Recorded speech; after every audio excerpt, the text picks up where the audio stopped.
আল্লাহ নবী বললেন তাকে আসার জন্য সুযোগ দাও। তখন ফাতেমা রাদিয়াল্লাহু তাআলা দরজা মেরে দিলেন।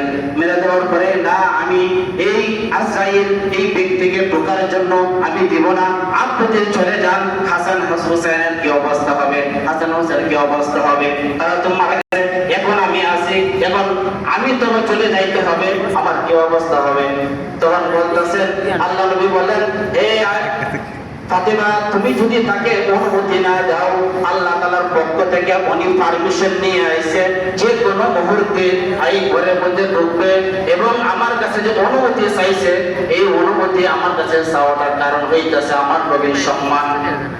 নবীর সম্মান, আমার সম্মানের কারণে আমার কাছে অনুমতি চাইতেছে।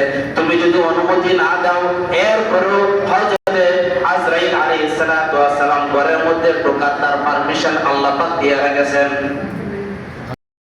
এরপরে ফাতেমা রাদিয়াল্লাহু তাআলা আনহা দরজা খুলে দিলেন। খুলে দেওয়ার পরে বললেন, হে আজরাইল, তুমি তার সামনে প্রকাশিত হয়ে যাও, কারণ আমি বলে ফেলছি যে মালিকুল মউত আইছে, আমার কথাটা মিথ্যা হয়ে যাবে। তোমাকে যদি আমার ফাতেমা না দেখে তখন কি আমার কি মনে করবে? তুমি তাদের সামনে মানুষের রূপে তুমি প্রকাশ হয়ে যাও। তখন প্রকাশ হয়ে গেলেন, ঘরের মধ্যে বসলেন। বসার পরে বলতেছে, ইয়া রাসূলুল্লাহ, আল্লাহ তাআলার পক্ষ থেকে আমাকে পাঠাইছে, আপনি জেলে যেতে পারবেন, আর যদি দুনিয়া থাকতে চান আপনি থাকতে পারবেন, কোনটা করবেন বলেন?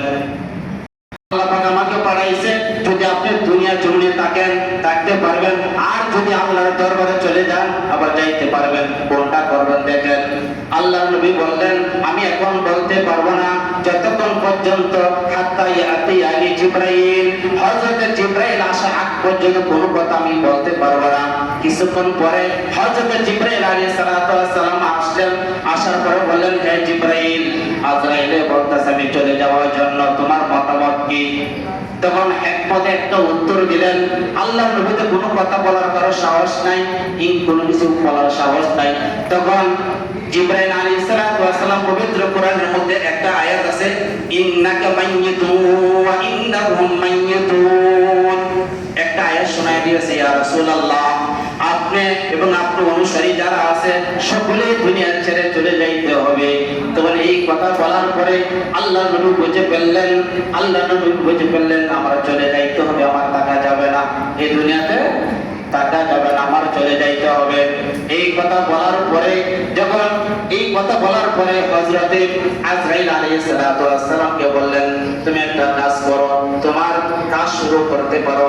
তখন আল্লাহর নবীর উপরে হযরতে আজরাইলের একটা হাত বুকের উপরে রাখলেন। রাখার পরে আল্লাহ নবীর একটা পা সোজা করে, আরেকটা হাত সোজা করে, আবার বাঁকা করে, আবার সোজা করে, এমন অবস্থা বললেন, আজরাইল, তুমি এত কষ্ট দেও মানুষদেরকে। ইয়া রাসূলুল্লাহ, আমি তো কিছুই করি নাই, মাত্র আমার হাতটা আপনার উপরে রাখলাম। তুমি বলতেছো হাতটা রাখছো না, হাতটা কোনাই, আমার তো মনে হয় সাত জমিন সাত আসমান আমার উপরে তুমি রেখেছো। কত কষ্ট হবে আমার নবী, যদি কষ্ট হয় আমার উম্মত অনুসারী যারা আছে তাদের কি কষ্ট হবে। তখন এই কথা বলার পরে, ইয়া রাসূলুল্লাহ, আপনার জান যেভাবে কবজ করব, এইভাবে কোন ব্যক্তির কবজ, এইভাবে কোন ব্যক্তির জান কবজ আমি করব না। এই কথা বলার পরে আল্লাহর নবী যখন বললেন তুমি কাজ শুরু করে দিতে পারো, তারপরে একটু সময় চাইলেন। তখন বলেন জিবরাইল আলাইহিস সালাতু ওয়াস সালামকে বললেন, হে জিবরাইল, তুমি কি বলো এখন? ইয়া রাসূলুল্লাহ, আমি যা আগে বলছি আর কিছু আমি বলতে পারবো না এখানে। তখন আল্লাহর নবীর চোখে থেকে পানি দরদর করে পানি পড়তেছে। জিবরাইল আলাইহিস সালাতু ওয়াস সালাম বললেন, আপনি কেন কাঁদেন? হাসান হোসেনের জন্য কাঁদেন। হাসান হোসেন তো জান্নাতের মধ্যে যুবকদের লিডার হবে, কান্দার তো কোনো বিষয় না। এরপরে বললেন, আপনি ফাতেমার জন্য কাঁদেন। ফাতেমার জন্য কান্দার তো দরকার নাই, ফাতেমা রাদিয়াল্লাহু তাআলা আনহা জান্নাতের মধ্যে মহিলাদের সরদারনি হবে, আপনার কোনো টেনশন নাই, কোনো কিছু নাই। এরপরে বলতেছে, আপনি কেন কাঁদেন? তখন আল্লাহ নবী বললেন, আমি কেন কাঁদতেছি শোনো, আমি ফাতেমার জন্য কাঁদি না, আমার হাসান হোসেন নাতির জন্য কাঁদি না, আমি কাঁদতেছি গুনাহগার উম্মতের জন্য। সুবহানাল্লাহ, গুনাহগার উম্মতের জন্য কি কাঁদেন? তখন বলেন, আল্লাহ পাক আমার উপরে আয়াত নাযিল করেছিলেন, ওয়া মা কানা আল্লাহু লিউআযযিবাহুম ওয়া আনতা ফীহিম ওয়া মা কানা আল্লাহু মুআযযিবাহুম ওয়া নাযিল করেছে যে আমি দুনিয়াতে নবী থাকা অবস্থা আমার সাহাবায়ে কেরাম আমার অনুসরণ যারা আছে কঠিন কোন প্রকারের আযাব আমি থাকা অবস্থা আল্লাহ পাক দিবেন না।